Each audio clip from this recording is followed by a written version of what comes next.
আসসালামু আলাইকুম। আমি আবারও কোরআন শিক্ষার বিষয় নিয়ে ভিডিও নিয়ে আসলাম। আমি আজকে কথা বলবো সূরা ফাতিহার ৪ নম্বর আয়াত এবং লাস্টের আয়াতে কিছু অংশ কথা বলবো। আমার আগের ভিডিওতে আলোচনা করেছিলাম সূরা ফাতিহার প্রথম আয়াত নিয়ে আলোচনা করেছিলাম। আজকে আলোচনা করব সূরা ফাতিহার ৪ নম্বর আয়াত নিয়ে এবং লাস্টের আয়াতের কিছু অংশের দিকে আলোচনা করব।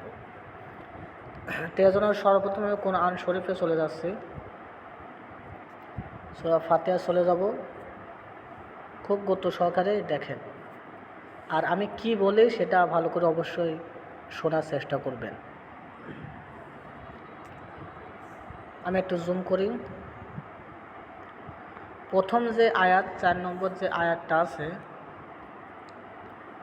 হামজা ইয়া যে এ আলিফ জবর ইয়া, এখানে মধ্যে হরফের ক্ষেত্রে বলা হয়েছে যে এই জেরের বাম পাশে জজমওয়ালা ইয়া হলে মধ্যে হরফ হয়।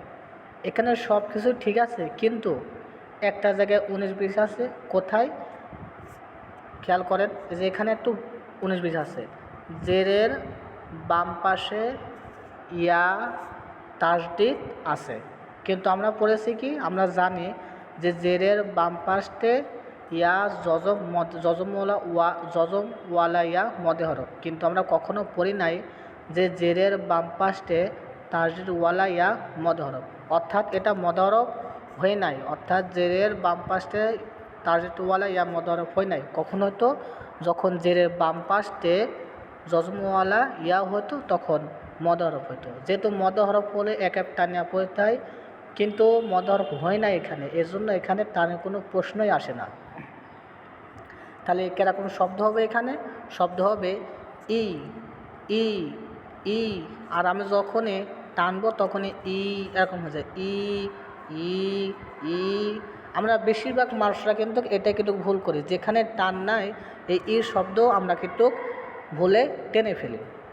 তারপরে লক্ষ্য করুন, এখানে আছে ইয়ার উপরে জবর, আর জবরের এই জবরের বাম পাশে আছে এই যে খালি আলিফ। জবরের বাম পাশে আছে খালি আলিফ।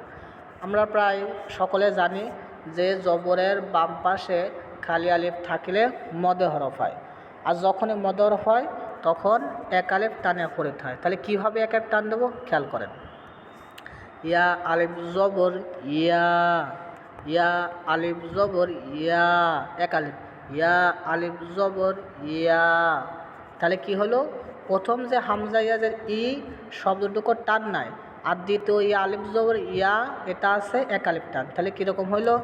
ইয়া ই ইয়া ই ইয়া। আবার খেয়াল করেন ভালো করে, ইয়া ই ইয়া। ধরেন এখানে একটা গর্তকে আমরা ধাক্কা মারবো আর হচ্ছে গা একটা টান হলো, এই টানটাকে আমরা আস্তে আস্তে ধরে এক এক করে টানবো। ইয়া ইয়া। আবার খেয়াল করেন, গর্তই ধাক্কা দেবো আর এখানে টানটা আমরা আস্তে আস্তে এক এক করে টানবো ইয়া। তাহলে কী হলো? ইয়া ইয়া। আশা করি বুঝতে পারছেন। তাহলে একসাথে যদি আমি এখন বলার চেষ্টা করি, ইয়া ইয়া ইয়া ইয়া। আশা করি বুঝতে পারছেন। এখানে প্রায় কি ভুল করে? ভুলটা হলো এখানে টান নাই, সেখানে অনেক মানুষের প্রায় পরে ইয়া ইয়া অথচ টানই নাই, কিন্তু ভুলে তারা টান দিয়ে ফেলে। এখানে খবরদার টান দেওয়া যাবে না। ইয়া ইয়া। আর এই যে কা শব্দ আছে, তাহলে কি হলো? ইয়াকা ইয়াকা ইয়াকা ইয়াকা। তারপরে দেখেন, তারপরে আছে নুন আইন জবর না, বা পেশবু না, বু দাল পেশদু না বুদু। এখানে একটা ভুল হয় কি, যে এখানে কেউ না, অর্থাৎ এখানে নুন আইন জবর দন্তের নয় আকারে কী হয়, না হয়, এ না শব্দ। কিন্তু অনেকে এই দন্তের নর বদলে শরিয়াতে আ হয়, এই আ শব্দ বলে দেয়। কি বলে? নার বদলে আ বুধু বলে, অর্থাৎ শরিয়াতে আ বয়সবু দহসুদু বুধু আ বুধু বলে এখন, কিন্তু এখানে দন্তের নয় আকারে আছে। টোটাল বানান হলো দন্তের নয় আকারে না, বা পেশবু দাল পেশবু, অর্থাৎ কি হলো, না বুধু। সেখানে আসে আমরা সেখানে পড়ি আ বুধু, কখনো আ বুধু বলা যাবে না, না বুধু বলতে হবে। আবার এখানে একটা কি ভুল করি দেখেন, খুব খেয়াল করেন। এই কা শব্দ এবং এই না শব্দের মাঝখানে একটা বর্ডার আছে। এই বর্ডার আমরা না দিয়ে, অর্থাৎ এই না শব্দ আর এই কা শব্দ আর না শব্দ আমরা একসাথে মিলে ফেলি, যার কারণে কা না বুধ হয়ে গেল, অর্থাৎ কা না হয়ে গেল। কিন্তু এখানে তো কা না নাই, এখানে কা আলাদা আর এখানে না আলাদা শব্দ। তাহলে কি হলো, এখানে দুটো শব্দ পাইলাম, একটা ইয়া কা, আরেকটা পেলাম না বুধু। তাহলে কী হলো, ইয়া কা না বুধু, ইয়া কা না বুধু। আর যখনই একসাথে করতে যাবেন তখন 3 নম্বরে একসাথে হবে, ইয়া কানা বুধু, ইয়া কানা, ওই যে কানা বলতেছে, ইয়া কানা বুধু, এই কানা কখন বলা যাবে না। আমরা এখানে দুটা ভাগ করেছি, 1 নম্বর ভাগ ইয়া কা, 2 নম্বর না বুধু, ইয়্যাকা না'বুদু, ইয়্যাকা না'বুদু, ইয়্যাকা না'বুদু। আশা করি সবাই বুঝতে পারছেন। আবারও সেম তার প্রসেসে এখানে আছে ওয়া ইয়্যাকা, এটা আরেক শব্দ, অর্থাৎ 3 নম্বর শব্দ আমরা পাচ্ছি, ঠিক আছে। ওয়া ইয়্যাকা, ওয়া ইয়্যাকা, এখানেও ইয়া একের টান আছে আর ই শব্দ টান নাই, দ্রুত ইয়া খালি এক টান, ওয়া ইয়্যাকা, ওয়া ইয়্যাকা। তারপরে 4 নম্বর শব্দ আছে নাস্তাইন, ইন আছে এখানে, কিন্তু ওয়াকফ করলে 3 এক টান হয়, নাস্তাইন, নাস্তাইন, নাস্তাইন। কিন্তু আমরা এখানে কি ভুল করি, এই নুন সিন জবর নাস শব্দ এবং এই যে কাপ জবর আমরা একসাথে লাগাতে, এই কাপ জবর কা আর নুন জবর নাস, তাহলে কি হলো কা নাস। এই কা নাস শব্দ আমরা একসাথে করে ফেলার কারণে উচ্চারণ হয় ওয়া ইয়া কানাস্তাইন, মানে কানাস হয়ে গেল। এখানে তো কানাস নামে কোনো শব্দই নাই, এই কাটা হইল ইয়ার সাথে এক শব্দ আর নাস হলো আলাদা। তাহলে আমরা শব্দ পেলাম, 1 নম্বর হলো ইয়্যাকা, 2 নম্বর হলো না'বুদু, 3 নম্বর হলো ওয়া ইয়্যাকা, 4 নম্বর হলো নাস্তাইন। তাহলে 1 2 3 4, আমার সাথে সবাই বলার চেষ্টা করবেন, ইয়্যাকা না'বুদু ওয়া ইয়্যাকা নাস্তাইন, ইয়্যাকা না'বুদু ওয়া ইয়্যাকা নাস্তাইন, ইয়্যাকা না'বুদু ওয়া ইয়্যাকা নাস্তাইন। আশা করি তো আপনারা সবাই ক্লিয়ার হয়েছেন, ভালো করে বুঝতে পারছেন। তারপর আমি আসবো এই সূরা ফাতিহার লাস্টের কিছু অংশে।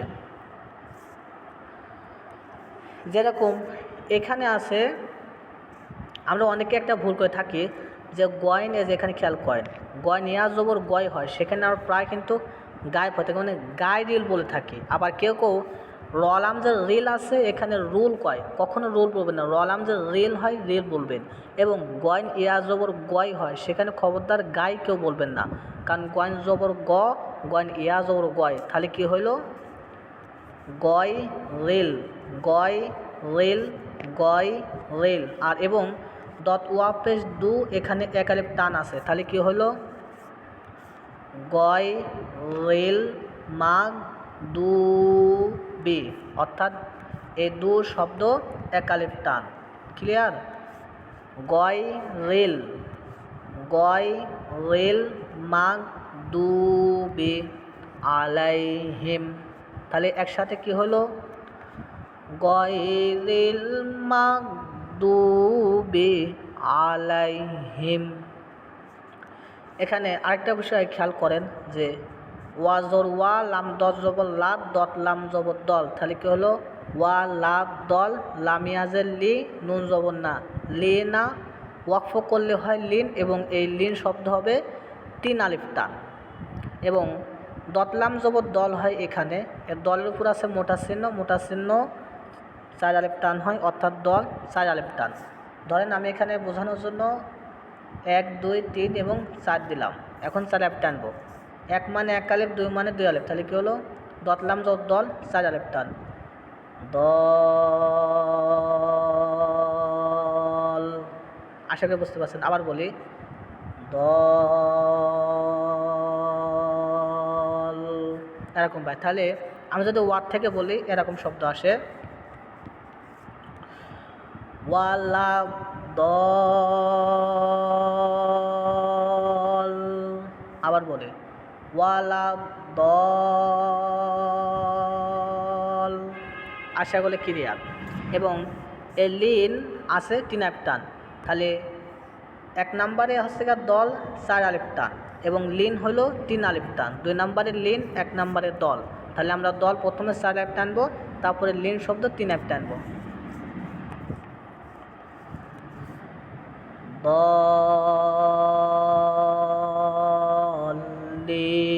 দলিন। আবার বলে দলিন।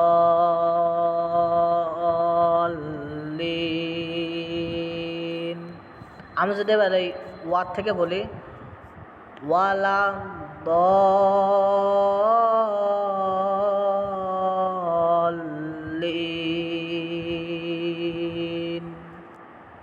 আমার সাথে বলেন সবাই ওয়ালা দলিন।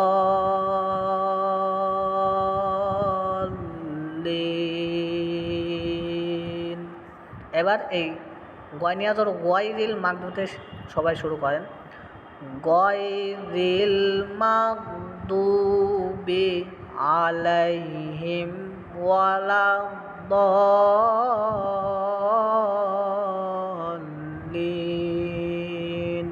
আরেকবার গয়রিল মাগদুবি আলাইহিম ওয়ালা দলিন।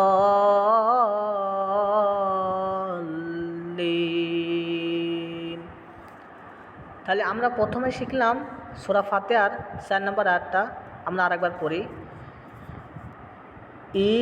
ইয়াকা নাবুদু ওয়া ইয়াকা নাস্তাইন। 4 নম্বর আয়াত 4টা ভাগ করেছিলাম, ইয়াকা নাবুদু ওয়া ইয়াকা নাস্তাইন। তারপরে গয়রিল, গয়রিল মাগদুবি আলাইহিম ওয়ালা দলিন।